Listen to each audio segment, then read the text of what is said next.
À quoi on reconnaît que c'est un batteur qui frappe à la porte? Bah il accélère.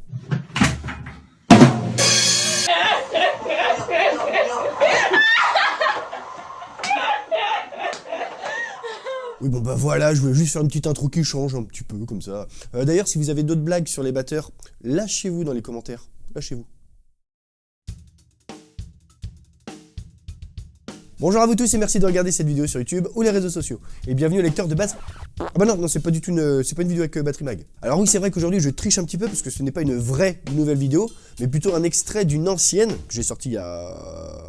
dans laquelle je vous donne un conseil, un message super important, même il n'y en a pas qu'un seul d'ailleurs, pour optimiser votre taf sur l'instrument. Et oui, je vous donne ce conseil à la fin de la vidéo de Queen, dans laquelle je vous dis que Queen n'a jamais joué Bohemian Rhapsody en entier sur scène, et qui c'est vrai n'a pas trop cartonné apparemment, enfin c'est pas grave. Et vu que ce message est super important pour vous, pour votre progression, je pense, d'ailleurs c'est même pas que je pense, je suis sûr même, qu'il mérite sa propre vidéo, sa vidéo dédiée, plutôt que d'être noyé dans les abysses, les bas-fonds de YouTube, à la fin d'une de mes vidéos, qui n'a pas trop été regardée. Et c'est un conseil que je répète très souvent dans les stages.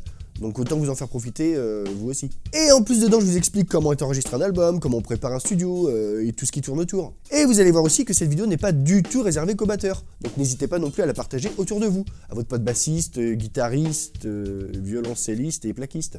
Allez, je vous remets l'extrait de l'autre vidéo avec un petit peu de son intro pour vous poser un petit peu le décor, histoire que les explications que je vous donne après soient un petit peu plus compréhensibles. Bon allez hop, bon visionnage, et abonnez-vous. Alors je suis sûr, enfin je pense en tout cas que vous connaissez tous le groupe Queen. On connaît pas. Queen, un des plus gros groupes de tous les temps, tous styles confondus, et qui existe encore toujours d'ailleurs. Ah ouais, c'est eux qui ont fait la première partie de Claudio Capéo au Zénith de Caen. Et vous connaissez forcément le morceau Bohemian Rhapsody, un des plus gros titres musicaux jamais écrits, et qui a même été suggéré plusieurs fois comme le plus gros single de tous les temps. Ouais, mais ça vaut pas Claudio Capéo. Et si je vous dis que Queen n'a jamais joué Bohemian Rhapsody en entier sur scène? Mais ouais, j'en parle des fois à des batteurs qui viennent ici en stage, ou même à des potes, et vous êtes quasiment tous étonnés à chaque fois.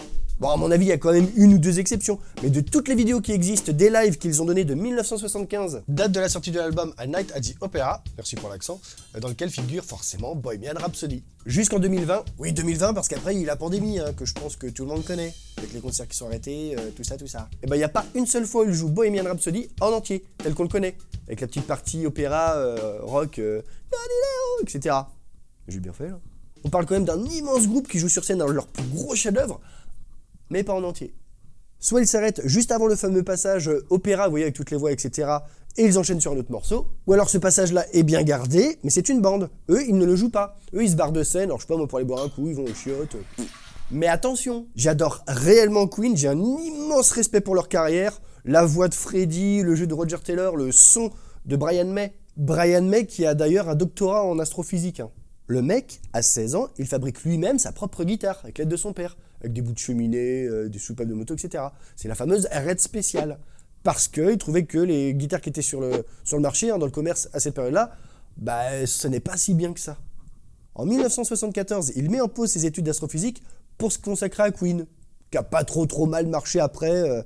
Ouais, c'est vrai, il a peut-être un peu raison. Mais en 2007, il reprend ses études, donc oui, il se réinscrit à l'école, pour valider sa thèse, pour avoir son doctorat d'astrophysique. La thèse dont le nom est « Vitesse radiale dans le nuage de poussière zodiacale ». Je disais quoi moi déjà? Ah oui, je le répète, mais j'adore Queen. Je dis pas du tout « Ah là, ils sont nuls, ils arrivent même pas à reproduire cette partie qui est intemporelle, mémorable, tout ce que vous voulez, etc. » Ils sont nuls, ils arrivent même pas à le faire sur scène. Pas du tout. Au contraire, vous allez comprendre. Je veux simplement dire qu'il faut relativiser selon vos objectifs à la batterie, ou même n'importe quel instrument d'ailleurs. C'est très bien de vouloir jouer aussi bien que votre batteur préféré, de réussir tous les plans qu'il joue sur tel album, etc. Moi par exemple c'était Chad Smith à l'époque. J'ai tout copié. Il faut absolument garder cette envie d'y arriver, cet objectif. Mais, pour celles et ceux qui ne sont pas encore au courant, il faut savoir que la musique que vous écoutez, donc les morceaux que vous écoutez, on va prendre Bohemian Rhapsody comme exemple, parce que qui a pris quand même 6 semaines d'enregistrement dans 4 studios différents.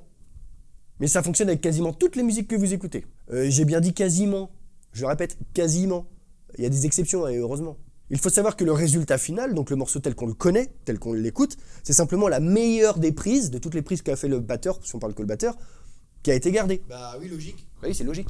On peut même aller encore plus loin. Dites-vous bien que le batteur, oui là on s'en fout de Queen, on prend un batteur, a bossé à fond son instrument et s'est préparé à mort pour être au top de son niveau pour l'enregistrement. Et forcément, il a super bien bossé ses parties batterie aussi. Heureusement. Et ensuite, on va garder sa ou ses meilleures prises de toutes celles qu'il a enregistrées. Celle où il a le mieux joué, où il était bien carré, avec de l'énergie, etc. Et on peut même prendre une partie de sa deuxième prise, par exemple, que l'on va coller avec une partie de sa quatrième ou cinquième prise, qui donnera donc le résultat final, le morceau global. Parce qu'il n'a pas réussi à faire en une seule prise, il n'a pas réussi à avoir un résultat qui le satisfaisait. Et sans parler du fait qu'on peut aussi remplacer un petit break par un autre, d'une autre prise. Pourquoi pas aussi recaler certaines caisses claires qui n'étaient pas super carrées, pas très propres, ou des grosses caisses aussi. On appelle ça de l'édit. Donc, tout ça pour dire que le morceau que vous êtes là en train de bosser, parce que vous voulez absolument réussir à jouer comme votre batteur préféré. Dites-vous bien que c'est le résultat de ses meilleures prises, qu'il était au top de sa forme, dans les meilleures conditions, et qu'en plus, il n'y a pas meilleur que lui pour jouer ces parties-là, parce que c'est lui le batteur de ce groupe-là. Ce sont ses créations, sa personnalité, son jeu, donc il n'y a pas meilleur que lui. Et il y a de très grandes chances, parce que ça se fait quand même pas mal, que ces prises soient éditées, bidouillées, pour que le résultat final, donc le morceau tel que nous, on le connaît, soit parfait. Ou en tout cas, au goût du batteur, ou au goût du groupe. Ou du producteur. Donc, relativiser. Bon, gardez quand même cet objectif d'y arriver, hein. Faut bosser un minimum, hein, on est bien d'accord. Mais si vous n'y arrivez pas tout de suite, c'est pas si grave que ça. Le principal, c'est de se faire plaisir, on est bien d'accord. La perfection musique n'existe pas, nous sommes des humains, nous ne sommes pas des machines. C'est ça justement qui fait que la musique vit, qu'elle sonne, que ça groove, vous voyez ce que je veux dire? Mais il faut bosser un minimum quand même, hein, on est bien d'accord. Et voilà, c'est déjà la fin de cette vidéo, j'espère sincèrement qu'elle vous a plu. Si c'est le cas, je me répète, hein, mais bon, voilà, c'est une phrase obligatoire dans chaque vidéo de toute façon. Hein. Mais le petit pouce en l'air, merci beaucoup. On s'abonne à cette chaîne hein, si ce n'est pas déjà fait, en mettant la petite cloche pour avoir toutes les notifs, etc. Et comme ça aussi, vous serez les premiers informés de la sortie d'une nouvelle vidéo. Et rien que, je le dis aussi, hein, mais ce petit pouce en l'air là que vous avez fait, ou le fait de vous abonner, bah, ça m'aide à soutenir cette chaîne, à développer cette chaîne. Donc merci beaucoup. Un énorme merci à tous mes tipeurs, et pour ceux qui veulent me soutenir un peu plus qu'avec un petit pouce en l'air ou le fait de s'abonner, tout est expliqué sur ma page Tipeee.